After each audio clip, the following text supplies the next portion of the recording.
Simulan natin ang ating banal na pagdiriwang sa ngalan ng Ama at ng Anak at ng Espiritu Santo. Amen. Ang pagpapala ng ating Panginoong Jesucristo, ang pag-ibig ng Diyos Ama at ang liwanag ng Espiritu Santo naway sumainyong lahat. At sumayo rin. Mga minamahal kong kapatid, patuloy tayo sa ating paghahanda sa pagdiriwang ng kapistahan ng pagsilang ng Panginoon. Para tayo ay maging karapat-dapat sa pagdiriwang na ito, hilingin natin ang kapatawaran sa mga nagawa nating pagkakasala.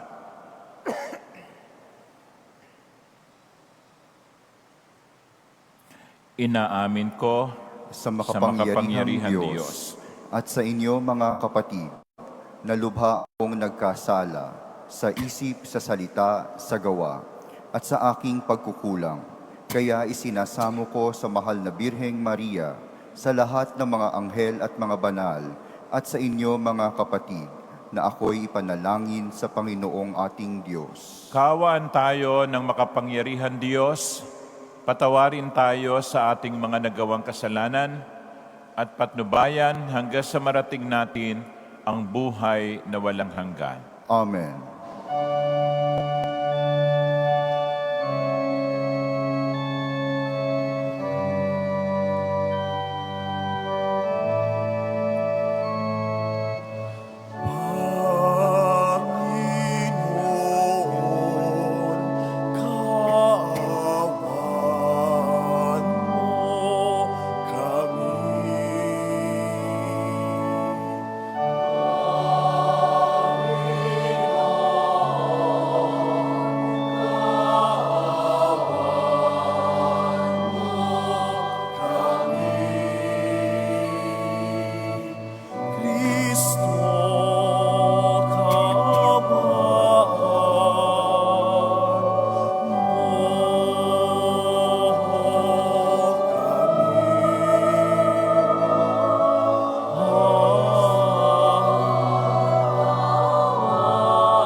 Gloria in excelsis Deo.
Manalangin tayo.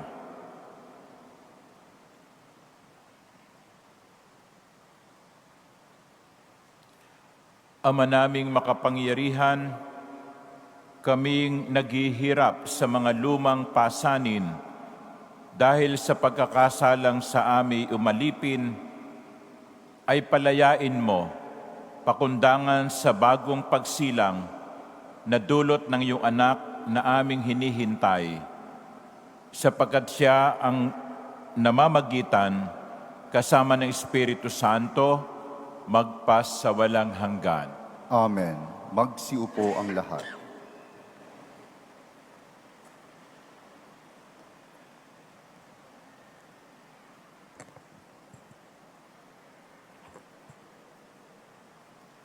Pagbasa mula sa aklat ni Propeta Jeremias. Nalalapit na ang araw, sabi ng Panginoon, na pasisibulin ko mula sa lahi ni David ang isang sangang matuwid, isang hari na buong karunungang maghahari. Paiiralin niya sa buong lupain ang batas at katarungan. Magiging matiwasay ang Huda sa panahon ng kanyang pamamahala, at ang Israel ay mapayapang mamumuhay. Ito ang pangalang itatawag sa kanya. Ang Panginoon ay matuwid. Sinasabi ng Panginoon, darating nga ang panahon na ang mga tao'y di na manunumpa ng ganito.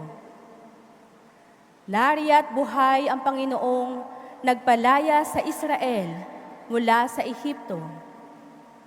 Sa halip, sasabihin nila, saksi ko ang Panginoon na nagpalaya sa mga Israelita mula sa lupain sa Hilaga at sa lahat ng lupaing pinagtapunan ko sa kanila. Babalik sila sa sariling lupa at doon muling mamumuhay. Ang salita ng Diyos. Salamat sa Diyos.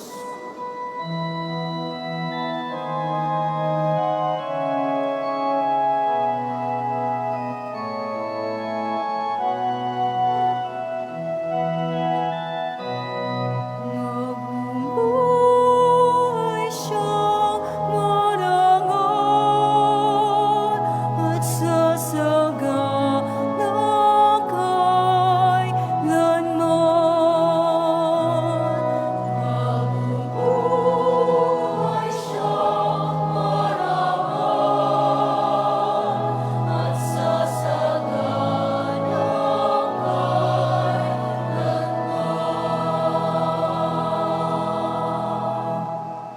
Turuan mo yaong haring humatol ng katwiran. Sa taglay mong katarungan, O Diyos, siya'y bahaginan. Upang siya'y maging tapat, mamahala sa iyong bayan. At pati sa mahihirap, maging tapat siyang tunay.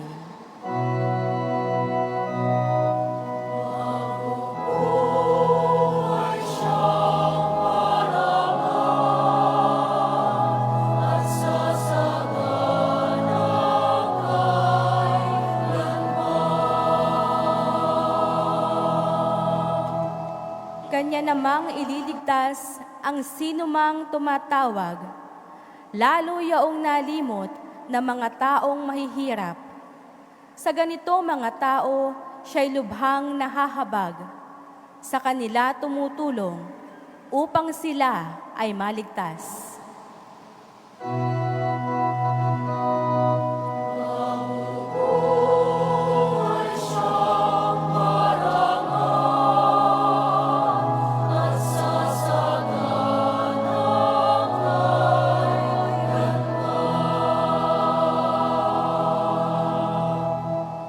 Ang poong Diyos ng Israel, purihin ng taong madla. Ang kahangahangang bagay, tanging siya ang may gawa. Ang dakilang ngalan niya ay purihin kailanman. at siya ay dakilain nitong buong sanlibutan. Amen. Amen.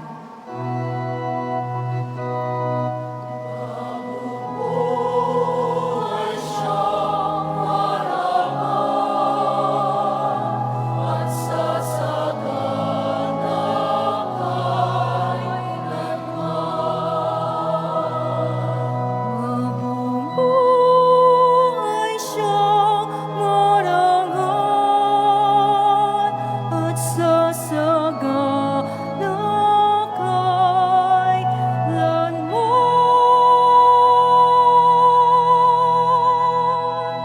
Magsitayo ang lahat.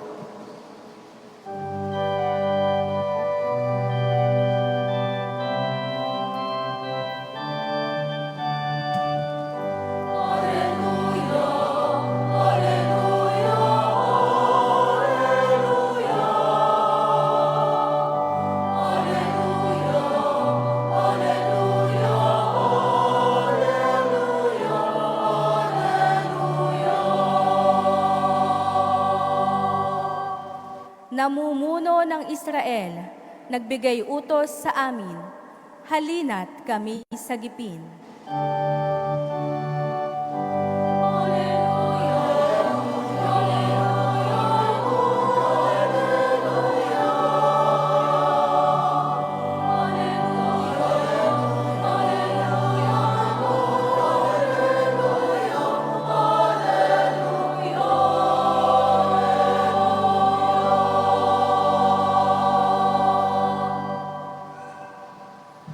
Sumainyo ang Panginoon. At sumayo rin. Ang mabuting balita ng Panginoon ayon kay San Mateo. Papuri sa iyo, Panginoon.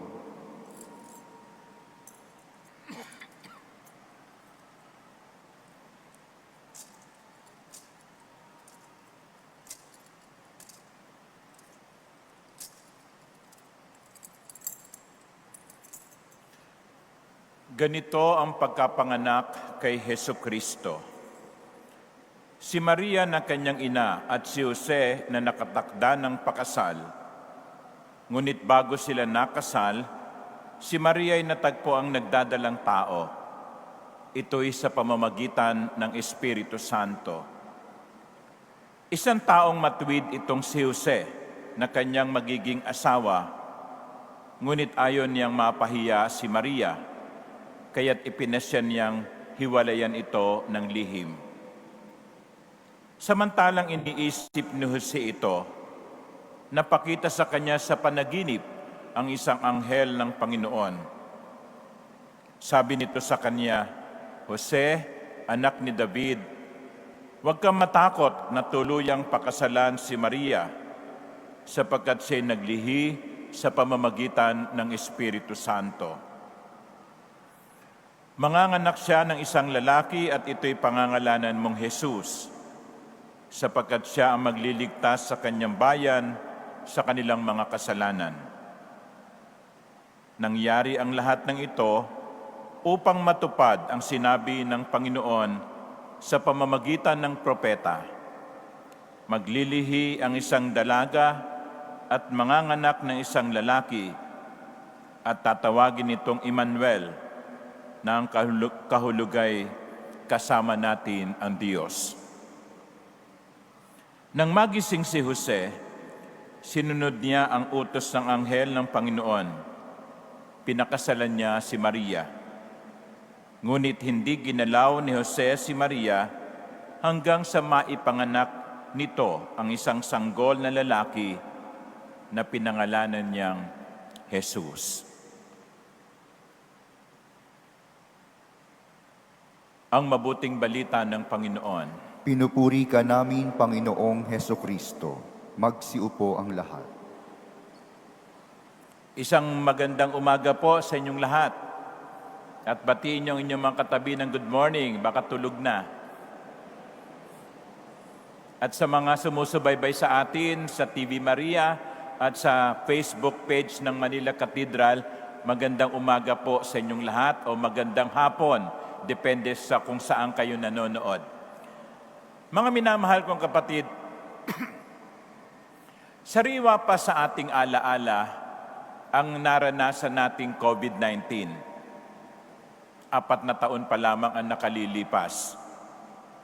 Yung isang virus na hindi makikita ng mata ay nagpabago ng takbo ng ating buhay. Dahil sa COVID-19,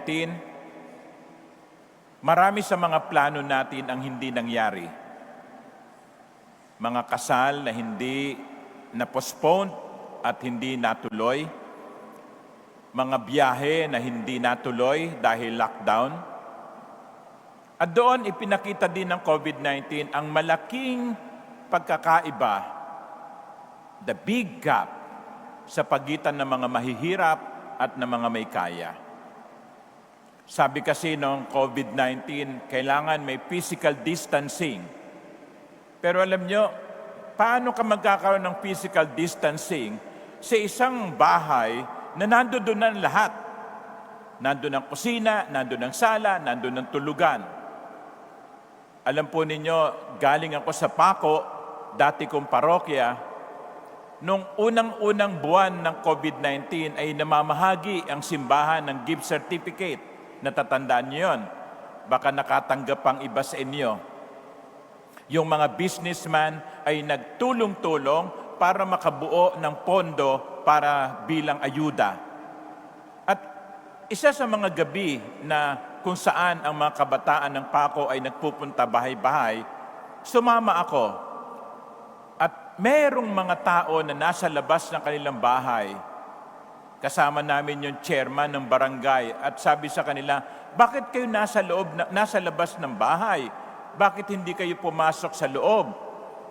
Ang sagot ng mga tao ay, Chairman, mas malaki pa ho at mas ligtas pa ho kami sa labas kaysa sa loob, sapagkat maliit ang aming bahay. Hindi katulad ng mga may kaya, may kanya-kanyang kwarto, malaki ang bahay, pwede ang kanilang physical distancing. Pero ang punto ko ito, sa COVID-19, na bago ang takbo ng buhay natin. At anong nating naging reaksyon sa pagdating ng COVID-19? Marami ang natakot. Lalo na nung nagsisimula ng mamatay ang mga tao dahil sa virus. Walang vaccine nun. Kung meron kang sakit, pag tinamaan ka ng virus, malamang hindi ka maligtas. So takot. Nandoon yung galit. Galit lalo na kapag hindi nakatanggap ng ayuda. Galit sapagkat bakit yung kapitbahay ko lagi na lamang pinapatawag ni chairman o lagi na lamang binibigyan ng ayuda. Samantalang kami, marami naman kami. Pag eleksyon, naaalaala nyo kami. Pag ayuda, hindi nyo alam kung saan kami nakatira. Galit. Takot. Galit. Pag-aalala. Pag-alala. Anong mangyayari sa amin? Saan kami kukuha ng aming kakainin? Yung mga jeepney drivers na binawalang pumasada, sabi nila, paano kami mabubuhay? Kung wala naman kaming tulong na natatanggap mula sa gobyerno, nag-aalala sapagkat maaaring magkasakit, walang gamot, kung hindi man ay mamatay sa gutom. COVID-19, hindi natin ito malilimutan sapagkat binago nito ang takbo ng buhay natin. Mga ginigilig kong kapatid, sa Ebanghelyo, hindi COVID-19 ang tumama sa pamilya ni Jose, pero binago ang kanilang takbo ng buhay. Nakaplano na silang magpakasal ni Maria, pero pumutok ang balita ng kanyang kasintahan ay nagdadalang tao. At gaya ng ating narinig sa Ebanghelyo, nagplano si Jose na talikuran at tahimik na iwan ang kanyang asawa Ngunit kapag may plano ang Diyos, may pamamaraan ang Diyos. At ang sabi ng Diyos kay Jose, huwag kang mag-alala, Jose.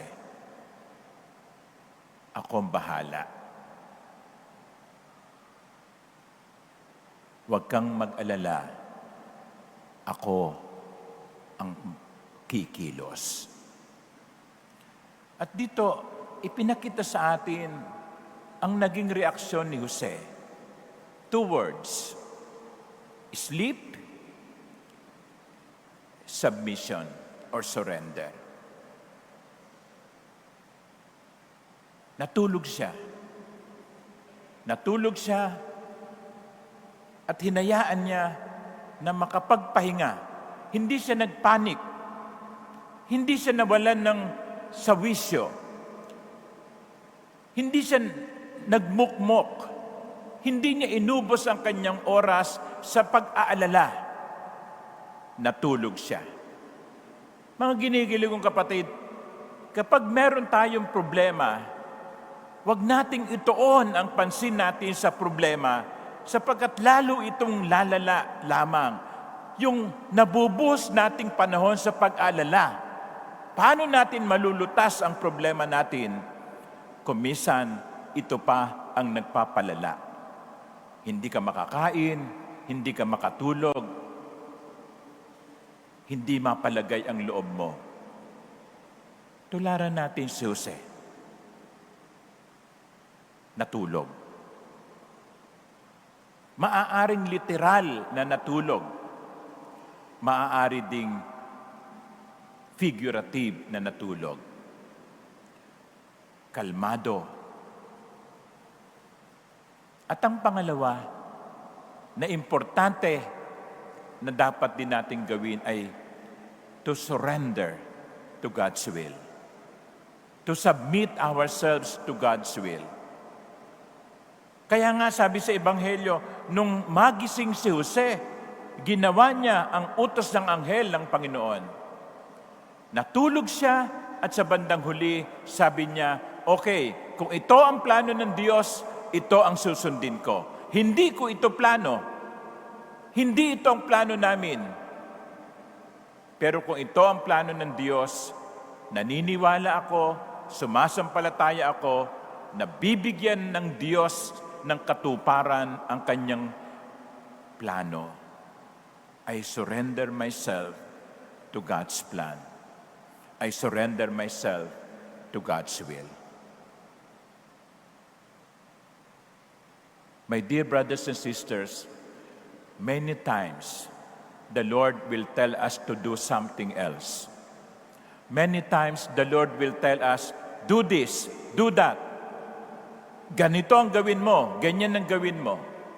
Huwag tayong mag-resist. Kung ito'y galing sa Diyos, at dapat natin ito talagang pagdasalan, ito ba ang gusto ng Diyos na gawin ko? Kung ito'y galing sa Diyos, ang Diyos ang gagawa at tutulong sa atin. Siya ang gagawa ng paraan upang matupad ang ating dapat gawin. Suriin ninyo ang inyong mga sarili. Sa mga sandaling ito, sa mga araw na ito, ano ang ipinagagawa ng Diyos sa akin? Kung minsan madali ang pinagagawa ng Diyos, pero kung minsan yung ipinagagawa ng Diyos sa atin ay babaguhin ang plano natin. Sometimes, the Lord asks us to do something easy, but sometimes the Lord will require us to do something that is not part of our plan. Let us be like Joseph. Sleep and surrender to God. Submit ourselves to the Lord. Mga ginigilig kong kapatid, sa pagpapatuloy natin ng banal na misang ito, hilingin natin ang biyayang magtiwala katulad ni Jose. Magtiwala sa plano ng Diyos at gawin at tuparin ang kanyang plano. And you will discover that always God's plan is better than our plan. Amen.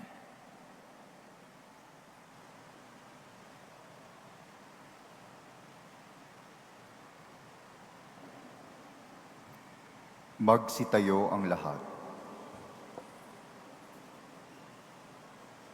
Kaisa ni San Jose, ang taong may dakilang pananampalataya, sama-sama tayong manalangin bilang pamilya ng Diyos sa tunay na Ama ng lahat.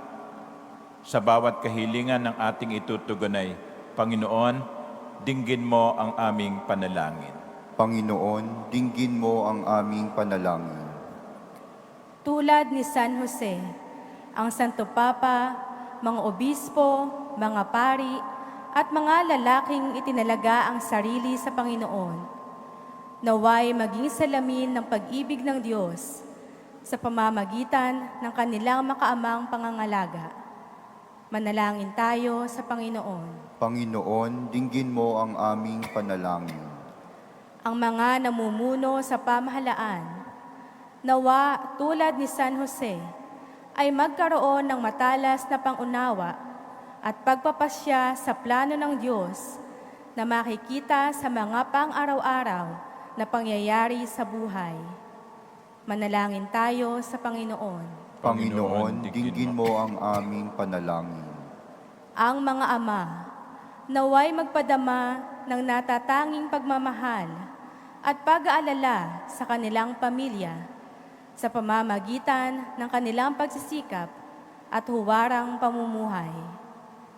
Manalangin tayo sa Panginoon. Panginoon, dinggin mo ang aming panalangin. Ang mga nagdaranas ng mabibigat na pagsubok sa kanilang buhay na pansarili at pampamilya, naway magkaroon ng pag-asa at pananampalatayang tulad ng kay San Jose. Manalangin tayo sa Panginoon. Panginoon, dinggin mo ang aming panalangin. Sa pamamagitan ni San Jose, ang mga nasa bingit ng kamatayan, naway makatagpo ng ginhawa sa mga huling oras ng kanilang buhay. Manalangin tayo sa Panginoon. Panginoon, dinggin mo ang aming panalangin. Tahimik nating ipanalangin ang mga sarili nating pangailangan.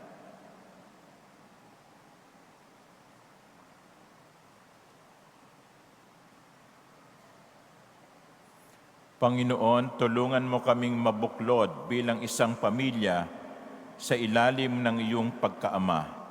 Hinihiling namin ito sa pamamagitan ni Kristong aming Panginoon. Amen. Magsiupo ang lahat.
magsitayo ang lahat.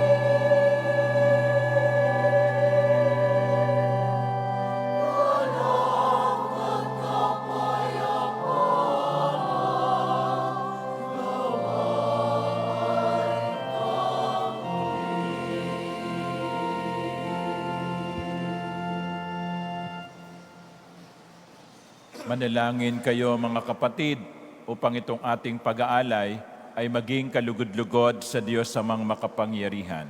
Tanggapin nawa ng Panginoon itong paghahain sa iyong mga kamay, sa kapurihan niya at karangalan, sa ating kapakinabangan at sa buong sambayanan niyang banal.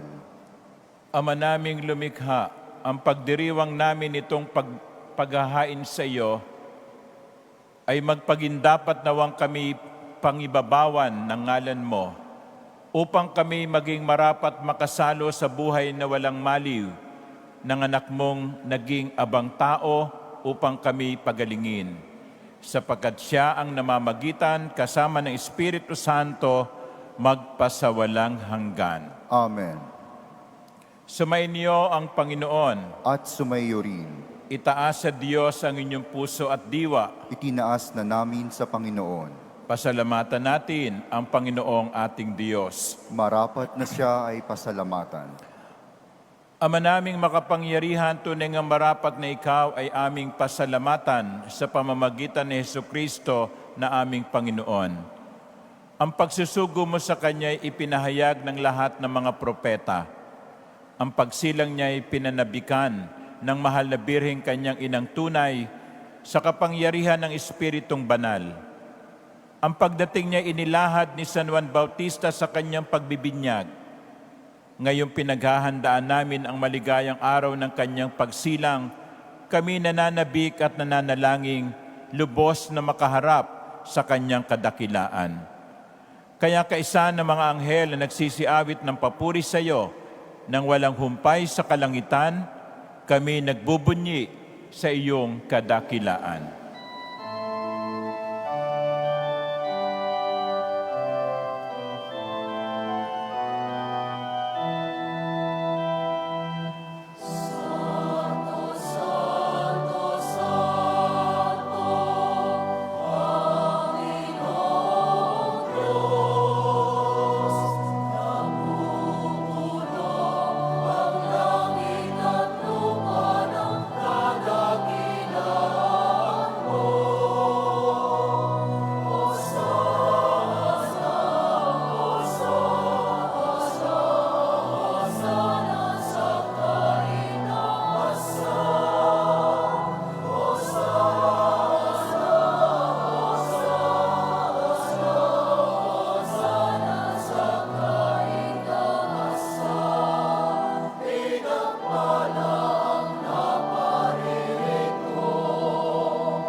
Magsiluhod ang lahat.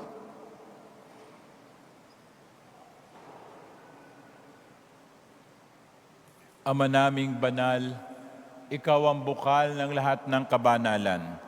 Kaya't sa pamamagitan ng iyong Espiritu, gawin mong banal ang mga kaloob na ito upang para sa amin ay maging katawan at dugo ng aming Panginoong Hesukristo. Bago niya pinagtiis ang kusang loob na maging handog, hinawakan niya ang tinapay. Pinasalamatan kaniya, pinaghati-hati niya yon, iniabot sa kanyang mga alagad at sinabi, "Tanggapin ninyong lahat ito at kanin. Ito ang aking katawan na ihahandog para sa inyo."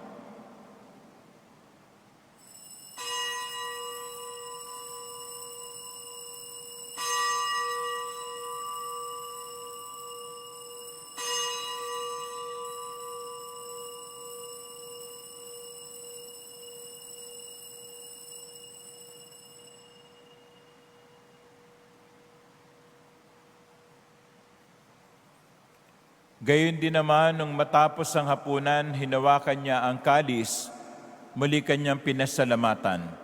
Iniabot niya ang kalis sa kanyang mga alagad at sinabi, "Tanggapin ninyong lahat ito at inumin.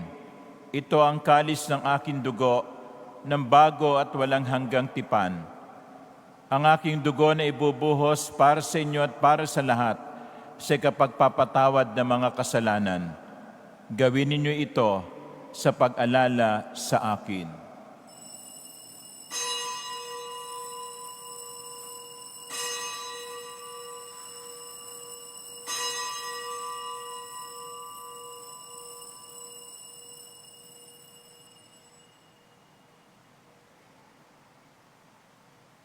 Magsitayo ang lahat. Ipagbunyi natin ang misteryo ng pananampalataya.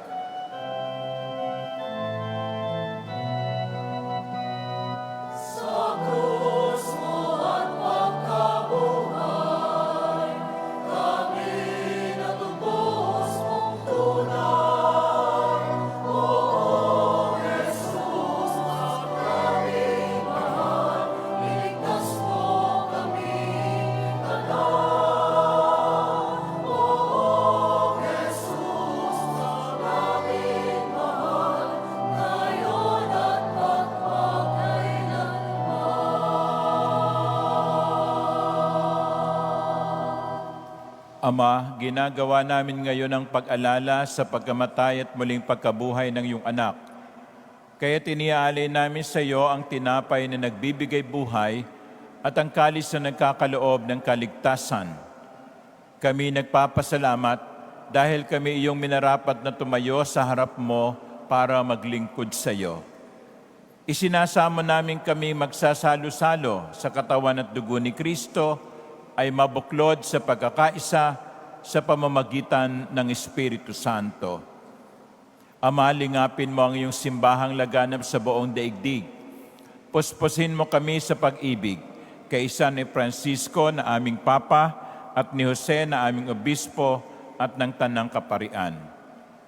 Alalahanin mo rin ang mga kapatid naming nahimlay nang may pag-asang sila'y muling mabubuhay, gayon din ang lahat ng mga pumanaw. Kaawaan mo sila at patuloyin sa iyong kaliwanagan. Kaawaan mo at pagindapatin kaming lahat na makasalo sa iyong buhay na walang wakas. Kaisa ng mahal na Birheng Maria na ina ng Diyos, ng kanyang kabiyak ng pusong si San Jose, kaisa ng mga apostol at ng lahat ng mga banal na namuhay dito sa daigdig ng kalugod-lugod sa iyo. May pagdiwang nawa namin ang pagpupuri sa kararangal mo sa pamamagitan ng iyong anak na aming Panginoong Hesu Kristo. Sa pamamagitan ni Kristo, kasama niya at sa Kaniya, ang lahat ng parangal at papuri ay sa iyo, Diyos amang makapangyarihan, kasama ng Espiritu Santo, magpasawalang hanggan.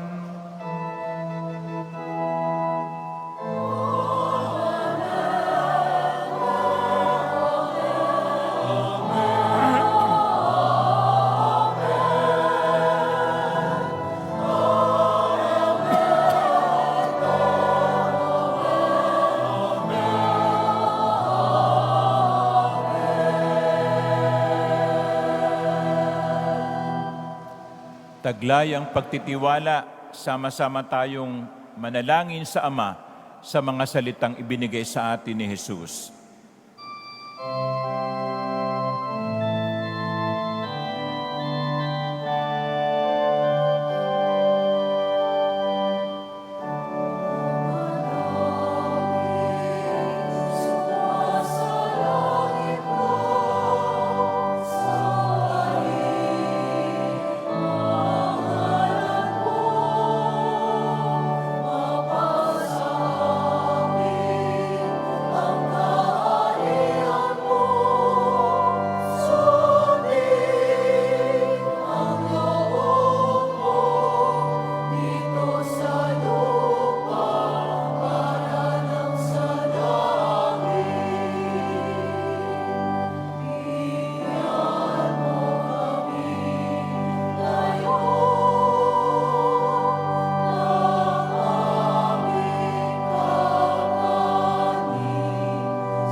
Hinihiling namin kami adya sa lahat na masama, pagkalooban ng kapayapaan araw-araw, iligtas sa kasalanan at ilayo sa lahat ng kapahamakan, samantalang aming pinananabikan ang dakilang araw ng pagpapahayag ng tagapagligtas naming si Hesu Kristo.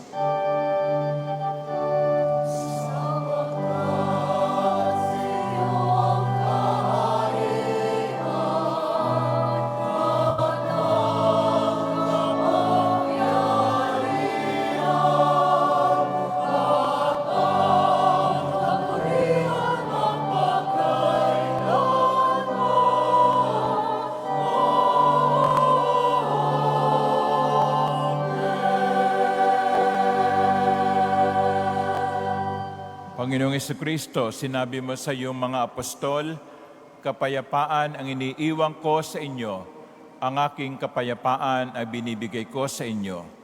Tunghayan mo ang aming pananampalataya at huwag ang aming mga pagkakasala. Pagkalooban mo kami ng kapayapaan at pagkakaisa ayon sa iyong kalooban, kasama ng Espiritu Santo, magpasawalang hanggan. Amen. Ang kapayapaan ng Panginoon ay laging sumainyo. At sumaiyo rin. Magbigayan kayo ng kapayapaan sa isa't isa.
Magsiluhod ang lahat. Mga kapatid, ito ang kordero ng Diyos. Ito siya nag-aalis ng kasalanan ng sanlibutan. Pinagpala tayong inaanyayahan sa kanyang piging.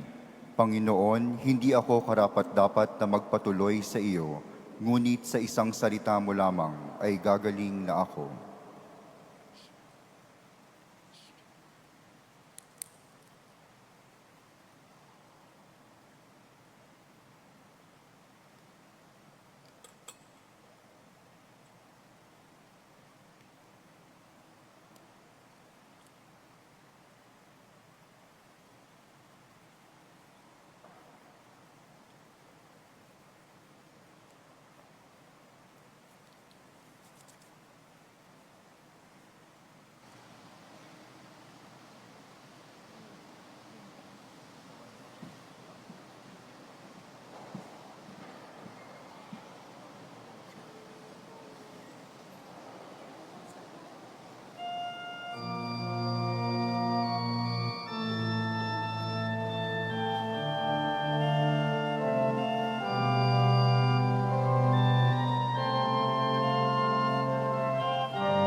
Magsitayo ang lahat.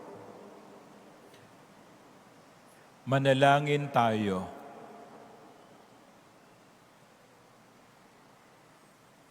Ama naming mapagmahal, pinapakinabang mo kami sa dakilang pag-ibig mo na aming ipinagdiwang sa banal mong tahanang ito. Mapaghandaan nawa namin sa paraang marangal ang darating na dakilang kapistahan ng aming katubusan. Sa pamamagitan ni Jesucristo kasama ng Espiritu Santo, magpasawalang hanggan. Amen. Mga minamahal kong kapatid, nagpapasalamat po ako sa inyong pagparito at pakikiisa sa pagdiriwang natin ng banal na misa ng simbang gabi. At natutuwa din ako na makita ang mga hindi karaniwang muka na hindi ko regular na nakikita dito sa katedral, lalo na yung mga kabataan.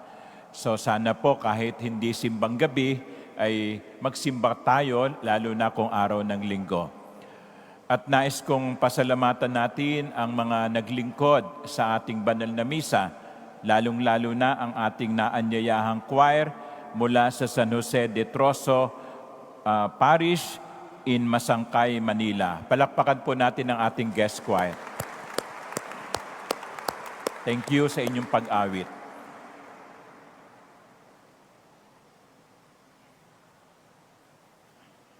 Sumainyo ang Panginoon. At sumayo rin. At pagpalain kayo ng makapangyarihan Diyos, Ama, Anak, at Espiritu Santo. Amen. Ang pagdiriwang natin ng banal na misa ay tapos na. Humayo kayo sa kapayapaan. Salamat sa Diyos.